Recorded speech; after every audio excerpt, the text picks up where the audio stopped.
The scent of rosemary and roasted lamb filled the air, thick and expensive, clinging to the damask curtains and the polished mahogany of the dining table. My daughter Jessica floated through the room like a queen in her own court, her laughter a crisp, practiced chime that punctuated the low murmur of conversation. Her husband, Mark, stood by her side, a silent, smiling statue, his hand resting on the small of her back. They were hosting a dinner party for his firm's partners, a night meant to impress, to solidify a promotion, to showcase a life of effortless success. I, of course, was part of the scenery, a quiet, gray-haired prop placed in the corner to signify family values without actually having to participate. I had spent the day polishing the family silver, the real silver, the collection my late husband Robert and I had built over 40 years. Each fork, each knife, each heavy, ornate spoon was a memory, a wedding anniversary, a small bonus, a Christmas where we splurged instead of saved. My hands, now spotted with age, knew the curve of every handle. I had arranged it all on the table, the silver gleaming under the light of the crystal chandelier, a silent testament to a lifetime of love and hard work. When the guests were seated, Jessica began serving. She placed a heavy, silver-laden setting before each person, her smile never faltering. When she reached my place at the far end of the table, she paused. The space before me was empty. "Oh, Mom," she said, her voice dripping with a saccharine sweet pity that was louder than any shout. She leaned in, her perfume a cloying cloud. "I'm so sorry, I completely forgot. All our silver is for the guests." She straightened up, a look of performative concern on her face as she glanced around the table. "We wouldn't want to run short." She disappeared into the kitchen for a moment and returned, her hand cupped around something small, with a flourish that was meant to look like kindness but felt like a slap. She placed a single, tarnished spoon beside my empty plate. It was dull steel, pitted with age, a faint line of rust creeping along the edge of the bowl. "You can use this," she said, her voice loud enough for the partners and their wives to hear.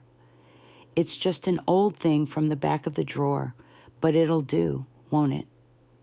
The table fell into an uncomfortable silence.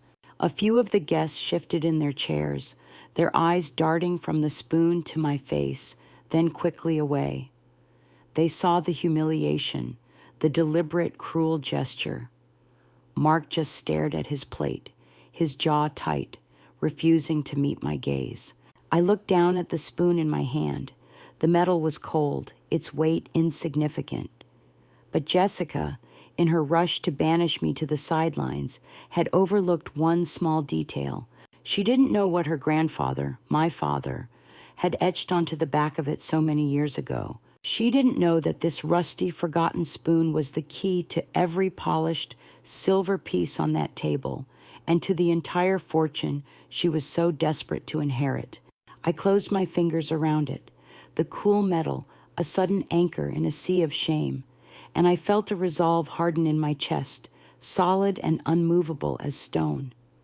That silver wasn't just metal to me. It was a story. Robert and I started our lives together in a tiny second-floor apartment in Chicago with mismatched plates and forks we'd bought from a thrift store. We were young, and our dreams were much bigger than our bank account. Robert worked construction, his hands calloused and strong, and I was a part-time librarian, my world filled with the quiet rustle of pages and the smell of old paper. We didn't have much, but we had a pact. Every time something good happened, something worth celebrating, we would buy one piece of real silver. Not for show, but for us, for our future. The first piece was a single teaspoon. Robert had gotten a promotion to foreman. He came home that night, his face smudged with dirt, but his eyes shining, and he held out a small velvet-lined box. Inside was a sterling silver spoon with a delicate rose pattern on the handle. "For our first cup of tea in our own house one day," he had said. We didn't have a house yet, But that spoon was the first brick in its foundation. Over the years, the collection grew, a fork for when our son David, Jessica's father, was born, a serving spoon for our 10th anniversary, a full set of knives when Robert finally started his own successful construction company. Each piece was a milestone, purchased with money we had earned through sweat and sacrifice. We didn't take lavish vacations or buy fancy cars. Our luxury was in that velvet-lined chest, a growing collection that symbolized our journey together. It represented every late night Robert spent poring over blueprints and every extra shift I took to help make ends meet. When we finally built this house, the one Jessica now called hers, that silver was the first thing we unpacked. Our first meal here was simple soup and bread, but we ate it with our silver spoons, and it tasted like a feast. We hosted holidays, birthdays, and anniversaries. That silver served generations. It served Jessica's first solid food. It cut her wedding cake. It stirred the coffee we drank the morning her own daughter was born. To Jessica, it was just stuff, an asset, something to be displayed for important people to signal wealth she hadn't earned. She saw the polish, but not the sacrifice. She saw the price tag, but not the memories. She had once asked me what the set was worth, her eyes gleaming with a transactional light. "It's priceless, dear," I had told her. She had rolled her eyes, thinking I was being sentimental. She didn't understand. Its value wasn't in its weight in silver, but in its weight in love. And tonight, as I sat before a table laden with that history, that love, I was deemed unworthy of it. I was given a rusty spoon, a relic from a past she had no interest in, a past she thought was worthless. But she was wrong. The spoon I held was worth more than all the polished silver combined. It just wasn't a value she would ever understand. My father was a man of few words and even fewer possessions. He was a steelworker from Gary, Indiana, and his wealth was measured in calluses and character. He didn't understand things like sterling silver patterns or fancy dinner parties. To him, value wasn't something you polished. It was something you forged in fire. He believed in things that lasted, things that were honest. Steel, not silver. Work, not inheritance. The day I married Robert, my father didn't give me a check or a piece of jewelry. He came to me after the ceremony, his large, rough hand enclosing mine. He pressed a single sturdy steel spoon into my palm. It wasn't new. It was his own, the one he'd used every day for as long as I could remember. It was simple, unadorned, and strong, just like him. "Silver is for guests, Ellie," he told me, his voice a low rumble. "It's for show, but steel is for family. It's for the hard times. It doesn't bend, and it doesn't break. It just gets a little worn, a little scarred, like us." He turned the spoon over in my hand. On the back of the handle, he had painstakingly etched a short phrase with a fine-tipped tool. It was his handwriting, small and careful. It read, "True worth is etched, not polished." I'd held on to that spoon for over 50 years. It traveled with me from our first apartment to this very house. It stirred my son's baby food. It measured the sugar for countless birthday cakes. It had been with me through sickness and sorrow, through joy and celebration. It had been with, while the silver was brought out for special occasions, this spoon was part of my daily life. It was a constant, quiet reminder of where I came from, of what truly mattered. My father had a saying, "The world will try to sell you shine," he'd say, "but don't you ever forget what's written in the stone." That was his way of talking about things of real substance. He and Robert had understood each other perfectly. They were both builders, men who knew that a strong foundation was more important than a fancy facade. Before my father passed away, he and Robert set up the family trust. They structured it in a way that was meant to protect the family's legacy from being squandered by those who only saw the shine. There's a final clause, Ellie, Robert had explained to me years later after my father was gone. It's a fail-safe. It can only be activated by you, and only with a specific phrase, your father's phrase. True worth is etched, not polished. That was the key, not a physical key, but a verbal one.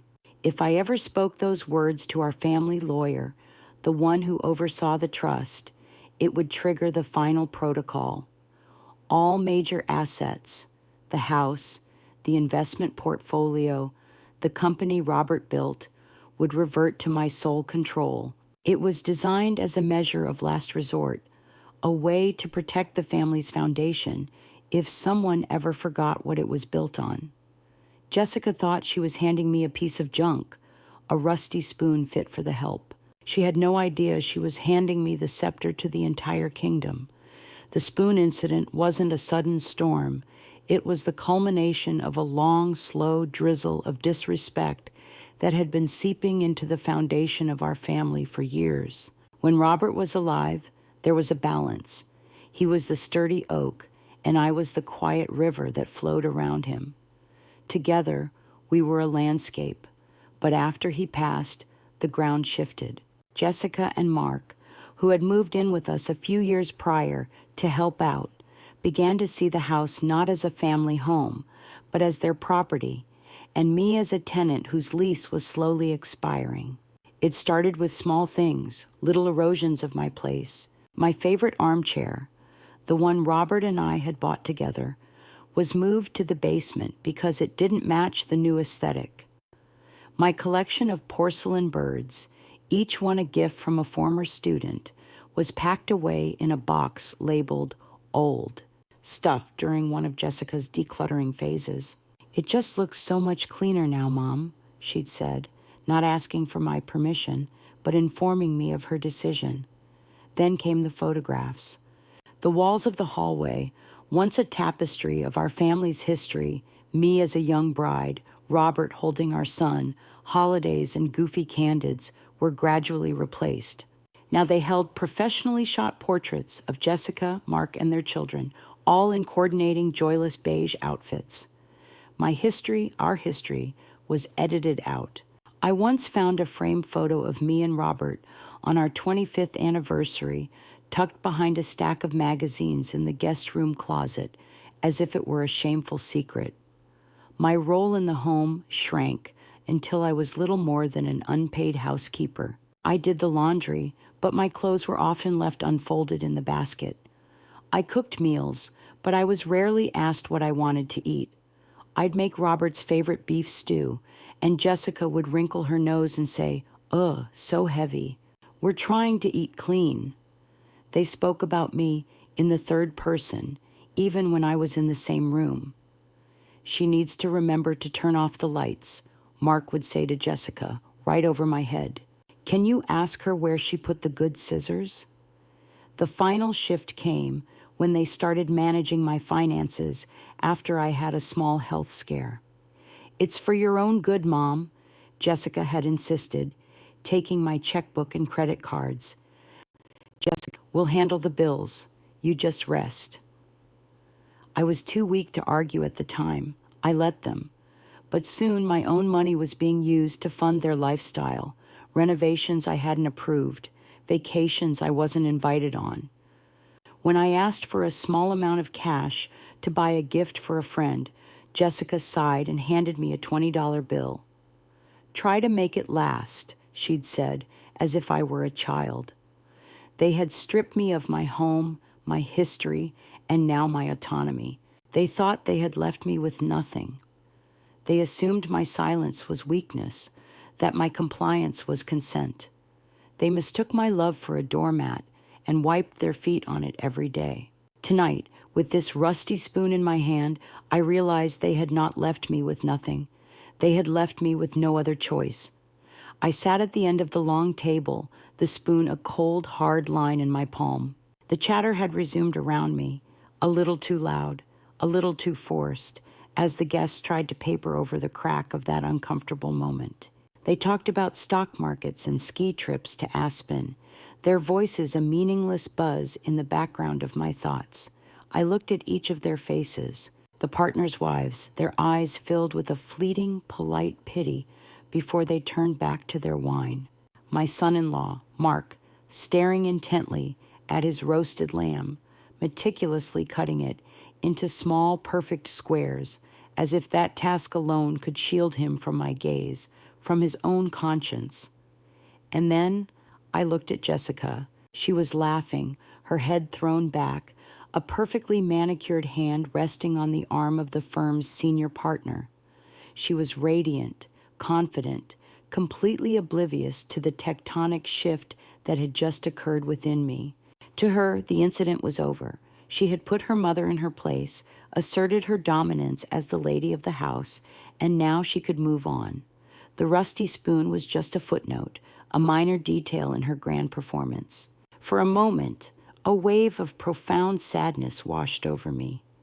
This was my daughter, the little girl whose tears I had dried, whose nightmares I had chased away with lullabies. The young woman I had proudly watched walk across her graduation stage. Where had she gone? When did her heart become so polished on the outside and so tarnished within? But the sadness was quickly replaced by something else. A cold, quiet fire began to burn in my chest. It wasn't rage. It was clarity. The kind of clarity that comes when you have been pushed to the very edge and find not an abyss, but solid ground. I thought of my father, his strong, steady hands. I thought of Robert, his unwavering belief in me. I thought of the words etched on the back of this very spoon. True worth is etched, not polished. They thought my worth was in what I could provide. A house, an inheritance, a silent, smiling presence. They believed they could diminish me by denying me the symbols of that worth, like the family silver. But they were wrong. My worth wasn't in the silver. It was in the steel. It was in the sacrifices I had made, the love I had given, the foundations I had laid. It was etched into the very core of my being, and they were too blind to see it. I ran my thumb over the back of the spoon, feeling the familiar grooves of the engraved letters. A decision formed, not with a bang, but with a quiet, resolute click, like a lock falling into place. I would not endure another moment of this charade. I would not be a ghost in my own home. They had handed me a weapon, thinking it was a toy. It was time to show them how to use it. I would not raise my voice. I would not cause a scene. I would simply speak the truth, quietly and deliberately, and let it fall like a guillotine. I picked up my water glass, the crystal cool against my skin, and gently tapped the side of it with the rusty spoon. Tink, tink, tink. The sound was small, but it cut through the din of the party like a shard of glass. Every head turned toward me. Every conversation stopped. The room was silent, and in that silence, I prepared to speak. All eyes were on me. In that silence, Jessica's smile froze, a brittle mask of hospitality. Mark finally looked up from his plate, his expression a mixture of dread and confusion. The guests watched with rapt attention, sensing that the evening's polite theater was about to be replaced by something raw and real. I held the rusty spoon aloft, just slightly, so the light from the chandelier caught its dull surface. My voice, when I spoke, was not loud, but it carried across the silent room with the weight of 50 years of unspoken truth. Jessica, thank you for this spoon, I began, my gaze fixed on my daughter. You said it was just an old thing, and you're right. It is very old. It was a gift from my father on my wedding day. Jessica's eyes narrowed. Mother, please, she said through a clenched smile. This isn't the time for old stories. Our guests... Oh, I think they'll find this story quite interesting, I continued, my tone unwavering. You see, my father was a steel worker. He didn't believe in things that were just for show. He believed in things that were strong, things that endured. I turned the spoon over in my hand. He gave me this spoon to remind me that family isn't about appearances. It's about substance. I looked around the table, making eye contact with the senior partner, then his wife. My husband, Robert, understood that. He and my father were cut from the same cloth.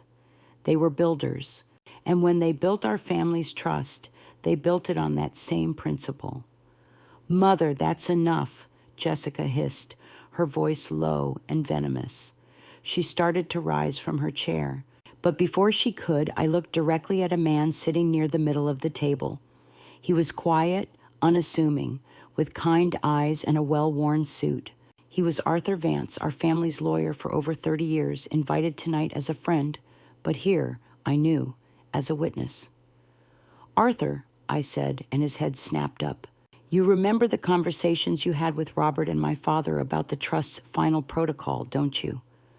Arthur's eyes widened slightly. He nodded slowly. "I do, Eleanor." I held up the spoon. My father had a saying. He believed that true worth is etched, not polished. The moment the words left my lips, the air in the room changed. It was as if a spell had been cast. Arthur Vance sat up straighter, his professional demeanor clicking into place. Jessica looked from me to Arthur, a dawning horror on her face. Mark had gone pale, his fork frozen halfway to his mouth. "Is that—" Mark stammered, looking at Arthur. Arthur cleared his throat. He placed his napkin on the table and spoke with the calm authority of a man who held all the cards. "Yes, as per the final contingency clause of the Hawthorne Family Trust, the utterance of that specific phrase by Eleanor Hawthorne in the presence of the acting legal counsel triggers an immediate and irrevocable transfer of all primary assets into a new trust under her sole and exclusive control." He paused, letting the weight of his words sink in. "This includes the deed to this house, the complete investment portfolio, and controlling interest in Hawthorne Construction." A collective gasp went through the room. Jessica collapsed back into her chair, her face a mask of utter disbelief. The silver she had so proudly displayed, the house she had claimed as her own, the wealth she had taken for granted, it was all gone. Snatched away not by a legal battle, but by a few simple words etched on the back of a rusty old spoon. The silence that followed Arthur's announcement was absolute. It was heavier than the crystal chandelier, more suffocating than the scent of roast lamb. The polite chatter of the dinner party had vanished, replaced by a thick, ringing void where every unspoken resentment, every ounce of greed, now hung exposed. Jessica's face had drained of all color. Her mouth opened and closed silently, like a fish gasping for air. Her carefully constructed world, the one of influence and effortless wealth, had just been demolished by a ghost from a past she had deemed irrelevant. She stared at me, her eyes wide with a mixture of hatred and pure, unadulterated panic. The queen had been dethroned in her own court, and she didn't even know how the coup had happened. Mark was a statue of regret. He finally dropped his fork, which clattered loudly against his porcelain plate, the sound echoing the shattering of their illusions. He didn't look at Jessica. He didn't look at the stunned guests. He looked at me, and for the first time in years, I saw not a passive accomplice, but a man who understood, far too late, the monumental scale of his failure. He had stood by and watched my dignity be chipped away, piece by piece, and now the entire foundation had crumbled beneath his feet. The guests were a tableau of awkwardness. The senior partner and his wife looked like they wanted to be anywhere else on earth.